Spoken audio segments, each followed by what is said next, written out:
de entrega, de renúncia.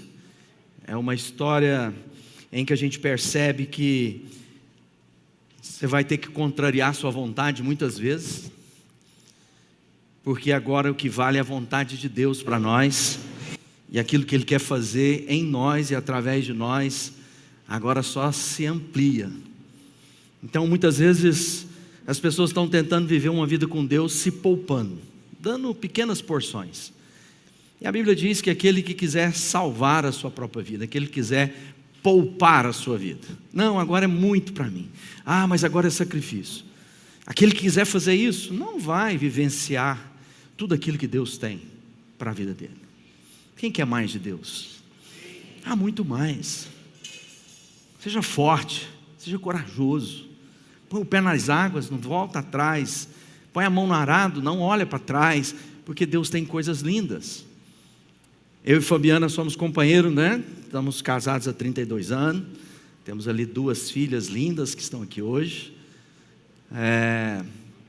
e a gente tem feito um esforço para ser uma Bíblia para os nossos amigos lerem,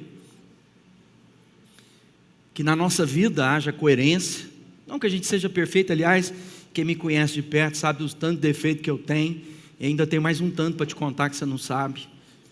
Mas eu quero te dizer que o meu esforço é para que Jesus seja visto na minha vida. E eu quero viver tudo aquilo que Deus tem, eu não quero nada menos do que isso. E hoje a gente está celebrando bodas de prata, bodas de pérola. Eu queria chamar a Fabiana aqui, que eu quero homenageá-la, quero agradecer pela vida dela.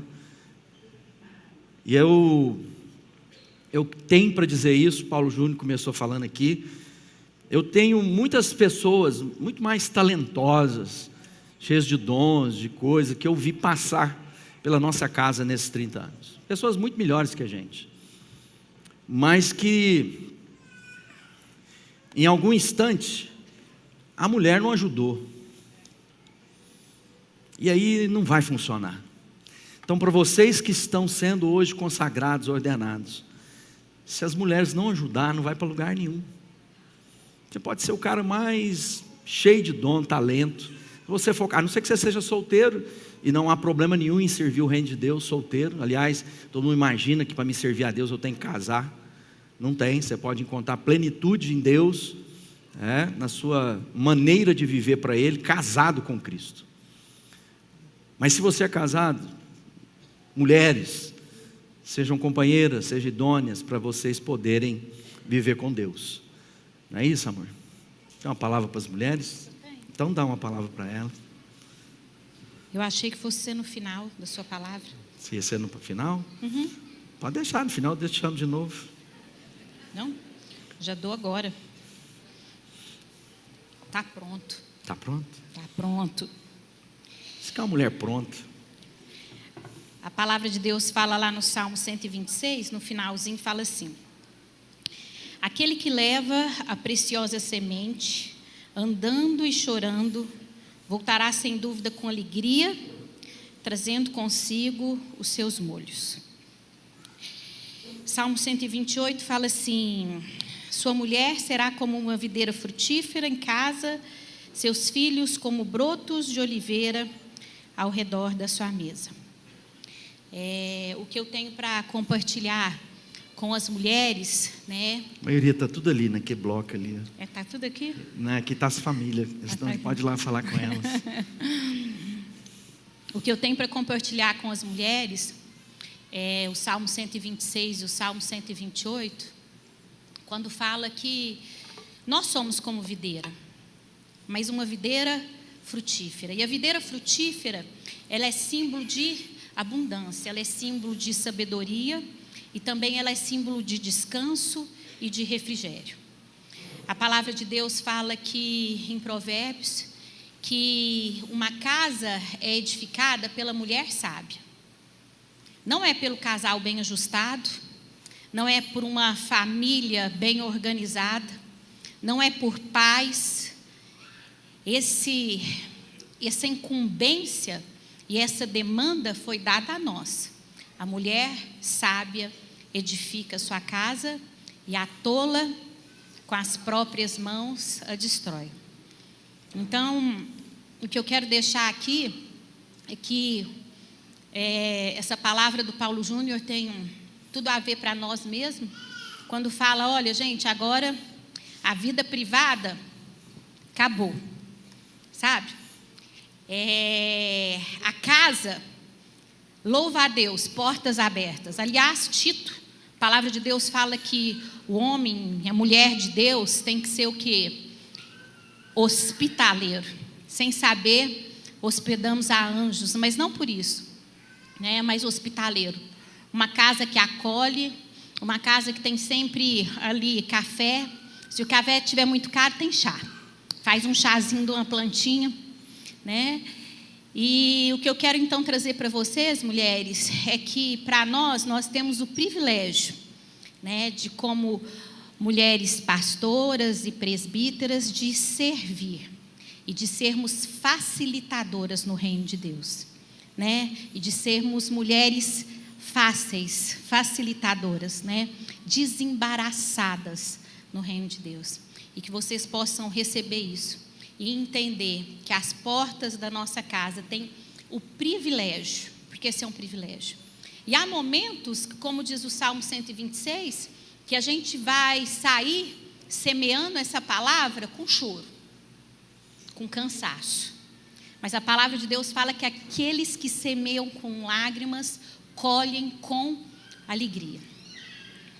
Eu estava pensando esses dias e conversando com o Galvro, porque, né, ao longo desses 30 anos, quais os versículos que fizeram parte da minha vida, que falaram comigo, e a gente meditando.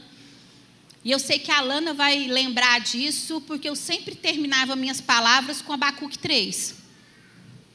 Então eu quero deixar para vocês também o Abacuque 3. O Senhor é minha força.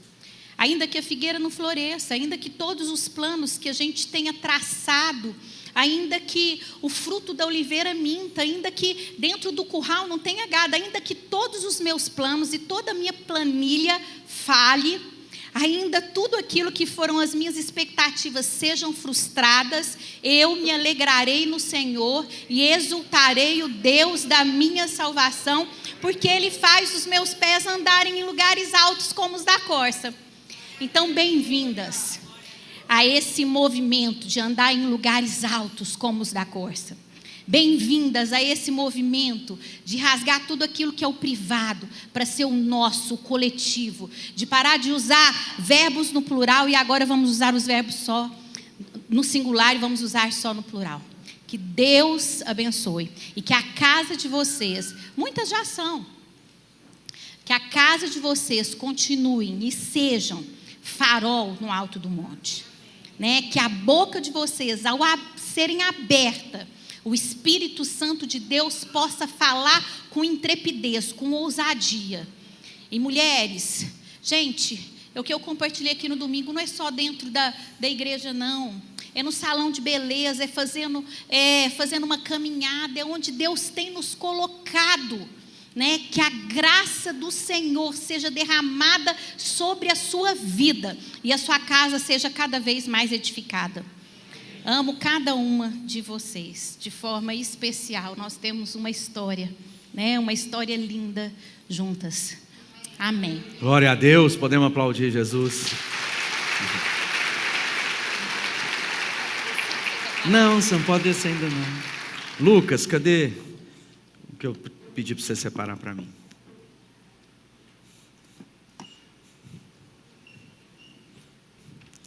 Que isso, você trouxe uma bandeja de prata. Daqui, isso aí, depois é o que eu vou pregar. Como nós estamos fazendo bodas de pérola no pastorado, eu preparei um presente para você.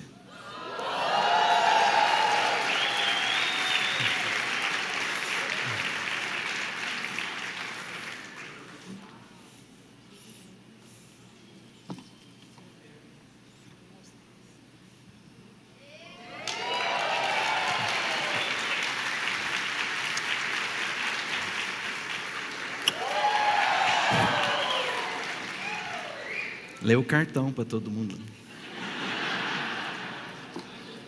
Eu achei que o cartão era só meu para me ler lá em casa. Em casa hoje é outra língua.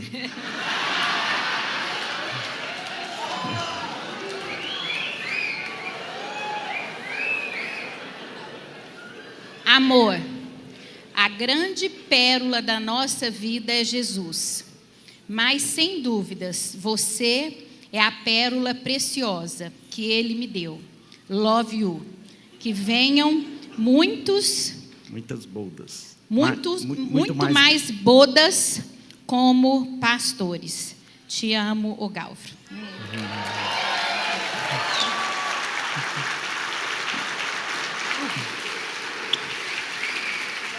Agora você pode descer. Vai vestir o colar.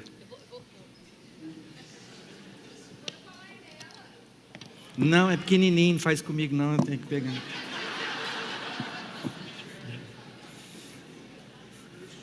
Se fosse bodas de prata ainda vinha, agora bodas de cada vez mais vai ter que ser maior. Obrigado. Quando a gente está preparando, e nós estamos aproveitando nossos 30 anos para começar um encontro que agora vai ser anual. A gente já tem até o nosso palestrante do ano que vem, já estão acertados conosco, porque a gente quer que essa família seja sempre despertada. Nós queremos que seja um despertar contínuo na vida de todos nós. Uma palavra para dizer para você: desperta, tu que dormes. Não se acomode, não se acovarde, que você possa refletir a glória do Senhor por onde você andar. Que você não confie em você mesmo, que você se confie a Deus o tempo todo. E esse despertamento não é uma coisa que acontece uma vez na minha vida. Esse despertamento é uma entrega diária da nossa vida. Um despertar para o enchimento do Espírito Santo na nossa vida. E como hoje a gente todos os anos a gente fazia isso, foi num mês como esse, que nós fomos ordenados lá em 1994, Alguns pastores foram conosco também. O William está aí, ele foi ordenado junto comigo. Cadê o tio William? Cadê ele? Está aí ainda? Não estou vendo, já foi embora. O William é um querido que também foi ordenado. O pastor Flávio estava fora, o pastor Tércio, outros irmãos estavam conosco nessa festa maravilhosa. Nós fomos ordenados em novembro, em dezembro a gente mudou para a Escócia, onde a gente passou lá um ano, nossa primeira experiência missionária, e o nosso filho tinha 7 meses naquela ocasião. O Tiago era um bebezinho. Hoje eu fico vendo o quanto sofreram as avós da gente ter tirado o primeiro neto, primeiro bisneto, primeiro sobrinho de toda a família, porque agora a gente sente isso com as netas que nós temos, essa ligação, Hoje estavam as meninas lá em casa almoçando comigo, e a gente desfruta demais delas. Mas tudo isso tem um motivo, porque senão não faz sentido, e o sentido é ouvir e obedecer a voz de Deus. E hoje, falando aqueles que vão ser consagrados, vão ser recebidos, tem uma palavra, Júnior citou algumas coisas disso, em 1 Timóteo, no capítulo 3, diz assim: fiel é a palavra, e se alguém deseja o episcopado, excelente obra deseja. Quem quer ser bispo, quem quer ser pastor, quem quer ser presbítero, quem quer ser diácono, aquilo que Deus confiou a cada um de nós, porque lá em Efésios diz: olha, isso não é algo que você pode produzir por você mesmo. Ele diz, em Efésios 4, e Deus, Ele designou, Paulo escrevendo, alguns para apóstolos, outros para profetas, outros para evangelistas e outros para pastores e mestres. O fim é preparar os santos para a obra do ministério, para que o corpo de Cristo seja edificado, até que todos alcancemos a unidade da fé no conhecimento do Filho de Deus, e cheguemos à maturidade, atingindo a medida da plenitude de Cristo. Ou seja, a palavra de Deus está dizendo que há um desígnio, e eu falo que nós usamos muito a palavra propósito, mas eu prefiro desígnio. Desígnio é algo que veio de alguém para mim, não é o que eu proponho para a minha vida, mas aquilo que fui designado anteriormente. E ele está dizendo, e ele designou alguns para apóstolos, outros para profetas, para pastores, para evangelistas, para mestres. Ele está dizendo que há uma vocação vinda do céu para a vida de cada um de nós, e essa vocação comum né? Tem um livro que fala a poderosa mão de Deus, e o livro fala sobre os 5 ministérios, a mão de Deus sendo operada através dos ministérios, onde o apóstolo cumpre o seu papel, o profeta, o evangelista, o pastor e o mestre, e juntos eles fazem com que o corpo cresça, o corpo seja edificado. Então ele está dizendo que esse edifício, essa edificação, que é o corpo de Cristo, o objetivo é a obra do ministério. Então ele está dizendo, fomos chamados, vocacionados para servir à mesa, como o Paulo Júnior colocou. Um tempo atrás a gente fez uma série, a gente usou a casa e depois usamos a mesa, fruto disso tem lá um livro escrito sobre isso, e nós falamos o seguinte: quando você está, e lá na mesa tem várias cadeiras, as cadeiras são dispostas de maneira que todo mundo fique no mesmo olhar, ninguém é maior. Até os bebês lá em casa hoje, a Olívia estava numa cadeirinha que ela pudesse estar no mesmo olhar da gente. Todos servem. Mas quando a gente começa a ficar maduro, a gente não apenas pergunta o que tem para comer. Quando a gente começa a ficar maduro e alguém entregue para nós, e esse é o marco na vida dos nossos pastores, todos os anos a gente dá para eles o quê? Uma toalha, para lembrar que eles foram chamados para servir. E muitas vezes quando a gente chega diante da mesa e alguém te entrega um pano de prato, um guardanapo, a pergunta é: o que você vai fazer? Você vai colocar no pescoço para poder comer melhor? Ou você vai colocar no braço para poder servir aqueles que vão sentar à mesa? Quando a gente começa a ter maturidade, nós começamos a entender que já recebemos da parte de Deus tudo aquilo que Ele já tem para nós, e que agora eu vou desenvolver aquilo que Ele colocou na minha vida, aquilo que Ele designou para a minha vida, servindo aos outros. Eu e você não cumprimos o propósito em nós mesmos. Você pode ser a pessoa mais talentosa, pode ser a pessoa mais cheia de visão, você vai cumprir o seu propósito na vida do outro, servindo o outro, dedicando ao outro.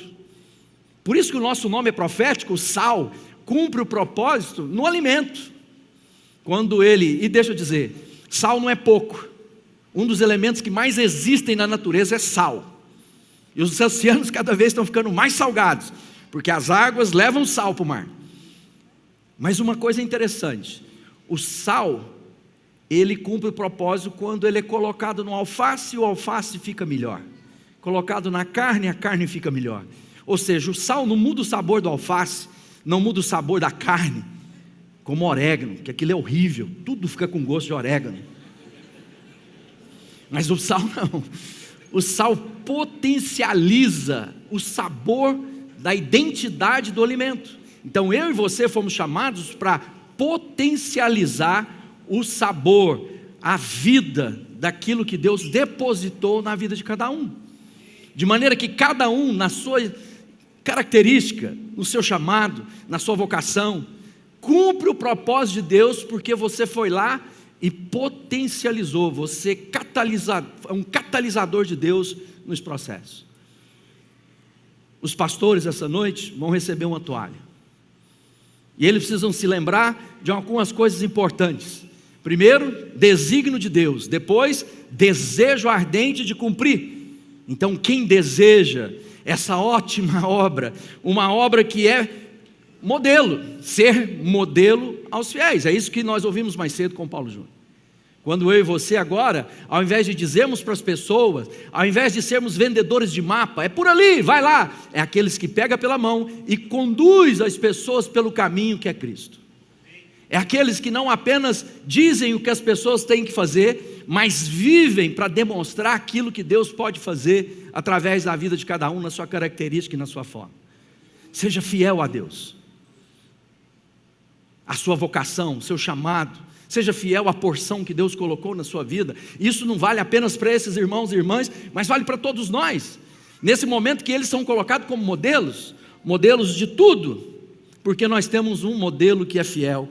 Ser pastor, e agora eu vou ampliar isso, porque nós temos uma equipe pastoral, que envolve pastores, presbíteros, diáconos, evangelistas, gente que está sendo treinada, líderes em formação, que cuidam do rebanho. Mas acima de tudo, como rebanho, aqueles que já são discípulos de Cristo, tem que olhar para aquele que não conhece, entender que são pastores dessas ovelhas que precisam saber que são ovelhas de Jesus.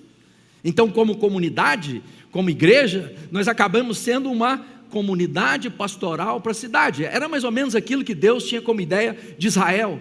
Israel errou porque Israel imaginou que ela era o povo separado para si mesmo. Não, a promessa de Deus para Israel sempre foi o quê? Em ti serão abençoadas todas as famílias da terra. Ou seja, Israel é uma nação sacerdotal.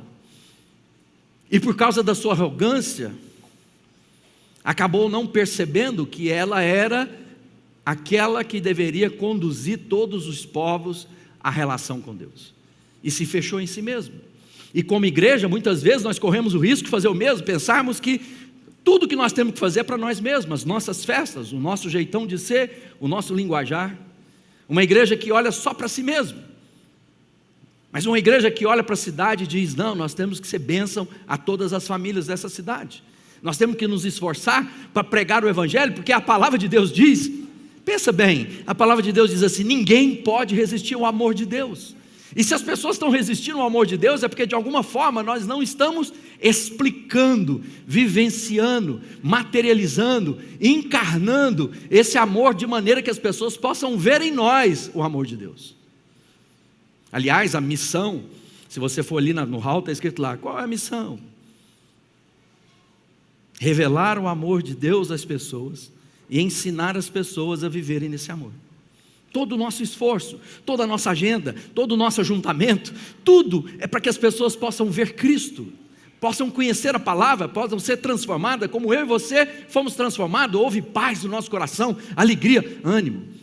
Então, meus irmãos, que hoje estão sendo consagrados, a função de vocês é ser inspiração, ser modelo para essas congregações, mostrar aquilo que é viver o evangelho de maneira digna, de não ter do que se envergonhar, para que não haja sombra, lugares de penumbra na nossa vida, mas a luz de Cristo possa brilhar, e vocês sejam bênção na formação de outros, e vocês possam sempre lembrar de Jesus, que é o bom pastor. O Senhor é meu pastor e nada me faltará, Ele me guia por pastos verdejantes, ainda que eu ande pelo vale da sombra da morte, não preciso temer, porque o cajado, a sua vara me consolam. Ou seja, o nosso papel é como o papel de Jesus, conduzir as pessoas a verdes pastos, é instruí-los com a vara, com o cajado, é mostrar para eles que há águas de renovo em Cristo. A palavra de Deus diz que Ele é o bom pastor, mas aquele que quer cuidar das ovelhas como mercenário, esse é aquele que tem apenas desejo de lucros para cuidar das ovelhas do Pai. Aliás, Deus o exorta muito, várias vezes. Ezequiel fala sobre isso. Ele diz, veio a palavra de mim, o Senhor, filho do homem, profetize contra os pastores de Israel, profetize e diga-lhes, assim diz o soberano, ai dos pastores de Israel, que só cuidam de si mesmo. Acaso os pastores não deveriam cuidar do rebanho? Ele está perguntando, cuidado, como a Fabiana disse, para que o eu nas minhas frases não sejam tão contínuas, que a gente possa entender todo o mover de Deus, em que nós somos como Abraão, como o filho de Abraão, ser bênção para todas as famílias. Que vocês podem ter em mente que é preciso que a gente diminua para que Jesus cresça, para que as pessoas possam olhar para nós e ver Cristo Jesus, na misericórdia, na piedade, no compromisso. Achei interessante que no domingo várias pessoas pregando, parece que eu tenho falado muito sobre isso, porque todo mundo disseram, né, os que pregaram, sobre a minha vida e a vida da Fabiana, porque eu repito isso, constância e consistência. Sem isso, nós não vamos alcançar a plenitude de Cristo em nossa vida. Gente inconstante é como a onda do mar que só move a sujidade. Hoje está muito animado, hoje eu quero muito, amanhã eu não quero mais. Gente que não é consistente na palavra, que quando vem a voz do Satanás, se deixa levar.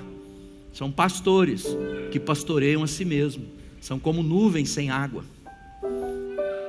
Deus quer falar conosco, mas Deus diz que vai dar à congregação, diz assim, Pedro escrevendo: apelo para os presbíteros que há entre vocês, e faço na qualidade de presbítero, como eles, e testemunha do sofrimento de Cristo, como alguém que participará da glória a ser revelada. Aí ele diz assim: pastoreiem o rebanho de Deus que está aos seus cuidados, olhem por ele, não por obrigação, mas de livre vontade, como Deus quer. Não façam isso por ganância, mas com desejo de servir. Não hajam como dominadores dos que foram confiados a vocês, mas como exemplos para o rebanho.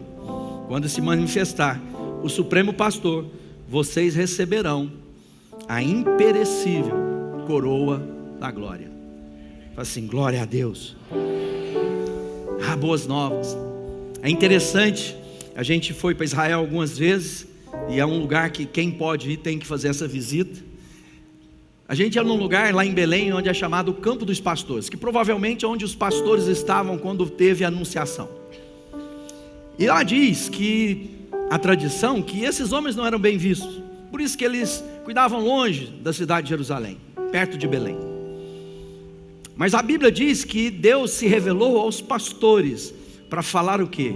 Eis que vos trago boas novas de grande alegria, que será para todo o povo. Nasceu o Salvador. Então nós, como pastores dessa cidade, precisamos ser aqueles que vão levar a mensagem da salvação para uma cidade que geme e espera por salvação. Que eu e você sejamos homens e mulheres que não tenhamos do que envergonhar, que não negociemos a palavra de Deus. Tem muita gente tentando fazer com que a Bíblia se torne mais palatável, mas é obediência. No final tome a sua cruz e me siga. Um amor ao dinheiro vai te trazer muitas dores, ganância vai te trazer muitas dores. Seja fiel a Deus e deixa que Ele haja na sua vida. E eu quero terminar lembrando de Jeremias, dizendo: eu mesmo reunirei os remanescentes do meu rebanho de todas as terras para onde os expulsei, e os trarei de volta à sua pastagem, a fim de cresçam e multipliquem. Estabelecerei sobre eles pastores que cuidarão deles, e eles não terão mais medo ou pavor, e nenhum deles terá falta.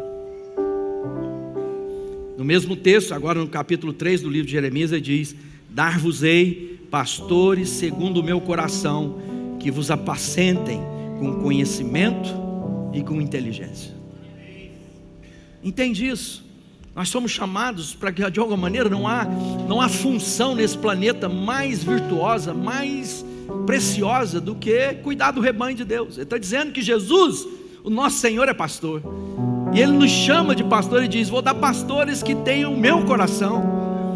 Não há mais excelentes atributos. Pode ser melhor profissional que for, se você não entender seu chamado, sua vocação, seu ministério, qual é o seu ministério, no final você não vai morrer com a plenitude que Deus pode. Para que você seja o melhor advogado, o melhor engenheiro, o melhor jardineiro, você precisa entender o seu ministério, porque através da sua profissão, através daquilo que você faz, você vai cumprir o propósito de Deus. E alguns de nós, como eu, fui chamado para deixar a engenharia, deixar a empresa, deixar as coisas, para dedicar exclusivamente para aquilo que é o chamado de Deus na nossa vida. Vocação, pastoreio, só presta para quem foi vocacionado. Aqueles que tentam fazer isso para tirar vantagem, obter lucro, não vai prestar.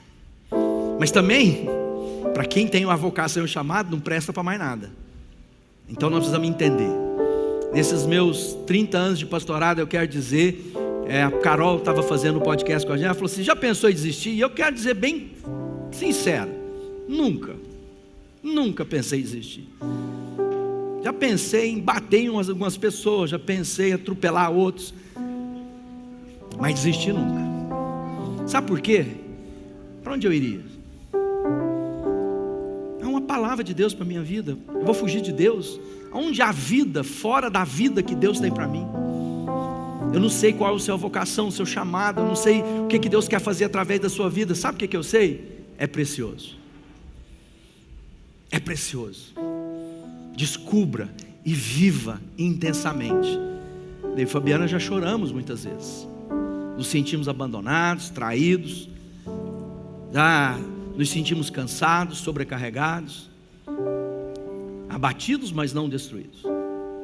Mas Deus, nessa caminhada toda, levantou companheiros de viagem, de jornada, que seguraram e disseram: vamos juntos, vamos caminhar, traz renovo.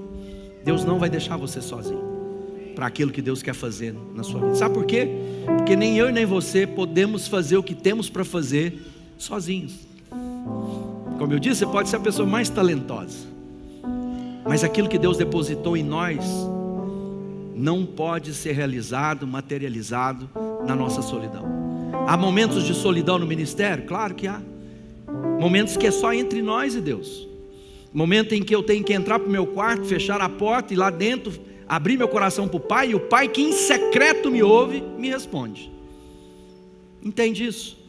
Mas é um momento também que nas maiores dores de Jesus, Ele não ficou lá aborrecido: não quero falar sobre isso, estou precisando de um tempo. Já viu essas pessoas? Não, precisando de um tempo, quero ficar sozinho. Jesus, no momento de agonia dele, sabe o que Ele fez? Levou os discípulos com Ele e disseram: vigia comigo, porque eu estou sofrendo dores de morte. Venha estar comigo, não fique sozinho. Se você está se sentindo sozinho, alguma coisa está errada, porque Deus te deu uma família linda, olha só. E agora nós estamos trabalhando para comprar o terreno do lado, para a gente aumentar, para caber mais gente, para que mais e mais pessoas fazer. Por isso que nós estamos plantando igreja, por isso que nós mandamos uma equipe lá para a Granja Marileus, e temos aqui hoje líderes que estão sendo consagrados para servir ali. Temos pessoas de Goiânia, temos pessoas de São Paulo, tudo que Deus está fazendo, porque Deus tem um plano para a vida dessa congregação. Essa igreja é parideira, ela já plantou 58 igrejas, e virão muitas outras 50. E agora a gente vai planejar, não é plantar uma de por vez não, nós vamos começar a plantar 10 de uma vez, porque nós não queremos fazer nada que o nosso braço é capaz de fazer. Porque agora, do povo que Deus já nos deu, pelo tanto de gente, plantar uma é só uma questão de um pouquinho de esforço, mas a gente quer fazer algo que, se Deus não estiver conosco, não vai funcionar. Quem crê nisso? Feche seus olhos. Pai, obrigado por essa noite. E nós vamos receber os nossos irmãos e nossas irmãs, homens e mulheres que disseram: eis-me aqui, usa-me. Obrigado porque o Senhor tem levantado gente fiel para testemunhar do seu amor. Por isso, em nome de Jesus, levanta outros e mais outros que, pelo testemunho destes, possam também almejar, materializar em vida, vocação, chamado, vida de igreja, família, adorarmos juntos em espírito e em verdade, aprendermos uns com outros, irmãos que afiam irmãos. Senhor, gastar a nossa vida com aquilo que repercute na eternidade. Muita gente, ó Pai, está tão envolvida em coisas que vão passar, mas aqueles que estão com os olhos no eterno, revelam coisas eternas, materializam coisas que vão estar na eternidade. Gente, o amor. Por isso, em nome de Jesus, levanta homens e mulheres essa noite. E eu quero que você feche seus olhos por um instante. E eu quero falar com aqueles que não estão no grupo que vai ser ordenado e consagrado hoje. Aqueles que querem se envolver no cuidado e materializar ministério na sua vida. Se você quer ser pastor, se você almeja ser bispo, se você quer ser missionário, eu queria que você levantasse sua mão, que eu quero orar com você e por você. Se você hoje quer dizer: Deus, usa a mim, usa a minha vida, eu quero usar a minha vida à plenitude, levanta sua mão bem alto. Eu quero orar com você e por você. Pai, eu quero apresentar a vida dos meus irmãos e das minhas irmãs, homens e mulheres que o Senhor está levantando no nosso meio, para servir a cidade, para servir o seu povo, para cuidar da família, para que essa família possa ser instruída para também cuidar de outros. No nome de Jesus, ó Pai, eu abençoo com intrepidez, eu abençoo, ó Pai, com coragem, no nome de Jesus. Amém e amém. Podemos aplaudir o Rei dos Reis, Senhor dos Senhores.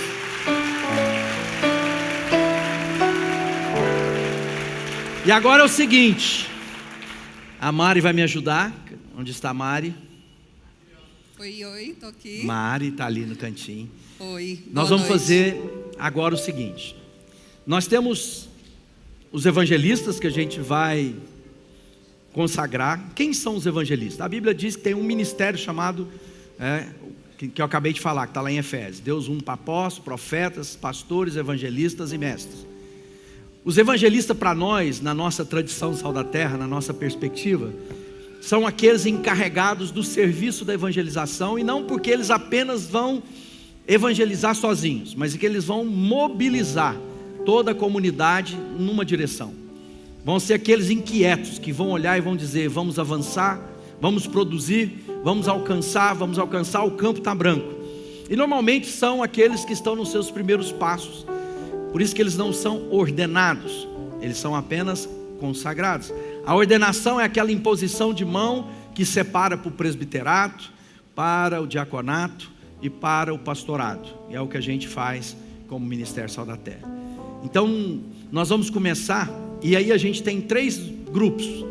Nós temos dentro dos pastores, presbíteros e diáconos, aqueles que já foram ordenados em uma função. E uma vez ordenado, ele não é reordenado, ele é consagrado a uma nova função.